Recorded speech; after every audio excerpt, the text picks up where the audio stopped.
حبايبي بجد جربت الوصفة دي او ضفنا عليها مكون موديت طعم كده في حتة تانية، طعمها في منتهى الجمال. الله على الجمال. شفت الوصفة قلت لازما اجربها. الله على الجمال. لايك بقى حبايبي ما ننساش، ويلا بينا كده نسمي بسم الله ونشوف عملنا الوصفة الحلوة دي ازاي للفطار بقى او العشاء. نغير شوية. يلا بينا نسمي بسم الله ونشوف الطريقة.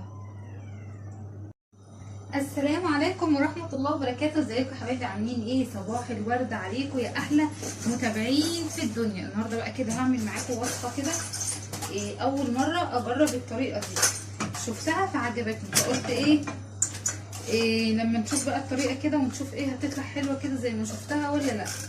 نزلت كده حبايبي في اول حاجة كده بشوية زيت كده في الطاسة سخنوا معايا. هننزل كده بالبتنجان، طبعا مقطعاه كده مكعبات صغيرة كده. وعارفين طبعا اللي هو يعني البتنجان بيتوضى بسرعة كده زي ما انتم شايفين لما عملناهوش على طول. هي بس البتنجانية كده صغيرة. هنزل كده بس بشوية زيت كمان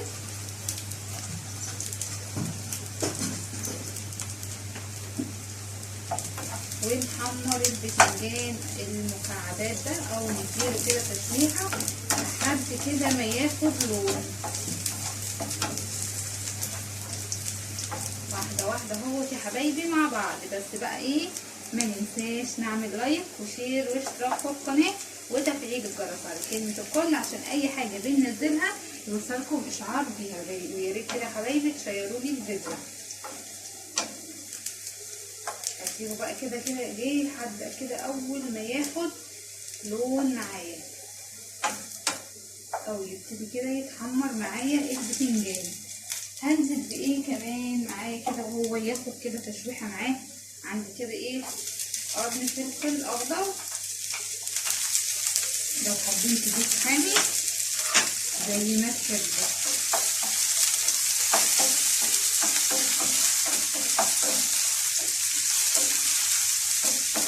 هفضل بقى كده اقلب عشان ما يتلسعش من جنب وجنب التاني. لا هو خلاص بصوا بيبتدي اهوت ياخد لون اهوت يا حبايبي زي ما انتم شايفين.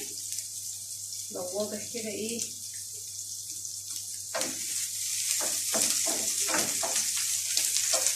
اقلب بقى فيه كده لحد ما ياخد لون معايا زي بقى كده ما انتم شايفين يا حبايبي. وصل كده للون اللي انا عايزاه. عندنا بقى كده فصين من الثوم ننزل بيهم. الله على الريحه كده اول ما نزلنا بالثوم. الله على الجمال. عشان بس كده يدبل معايا. والبتنجان كمان اهوت بياخد لون.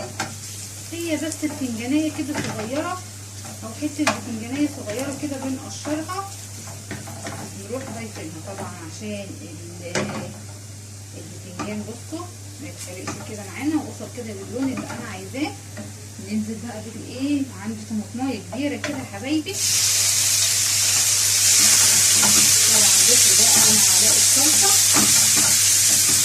وهتبدا كده الطماطم تتشوح معانا. هننزل كده بالملح. وعندي كمان الكمون.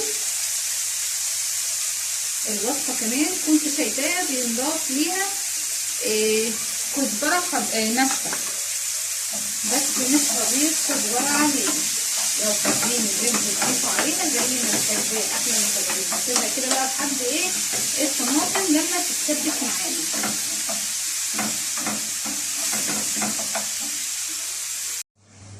وكده الطماطم تكون اتسبكت معايا يا حبايبي زي ما انتوا شايفين. هننزل بقى في طبق الفول.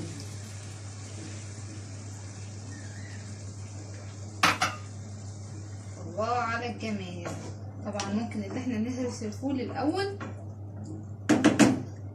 بس هجيب معلقه كده واهرس الفول وهو في الطاسه كده معايا لو عايزينه كده بقى يبقى احمر شويه ممكن زي ما قلت لكم نضيف صلصه.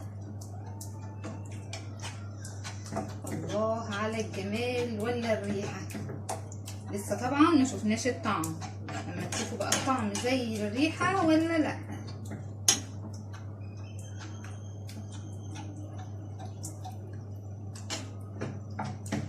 نهرس الفول كويس كده زي ما انتوا شايفين.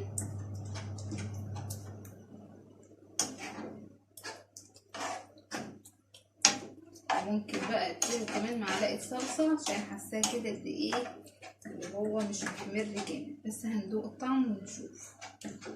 شوف محتاج معلقه الصلصه ولا لا.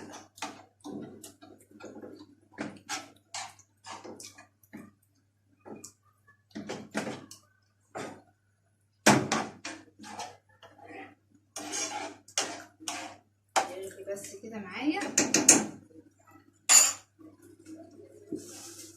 وندوق الطعم الجامد ده.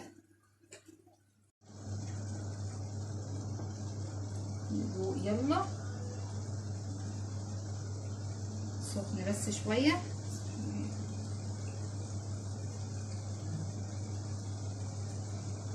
طعمه تحفه. لو عجبتكم الوصفه يا حبايبي متنسوش بقى تشتركوا في القناه، اللي لسه جديد معايا او لسه اول مره يشوفني ويفعل الجرس على كلمه القناه عشان اي حاجه بننزلها يوصلكم اشعار بيها. جربوا الوصفه بجد هتعجبكم.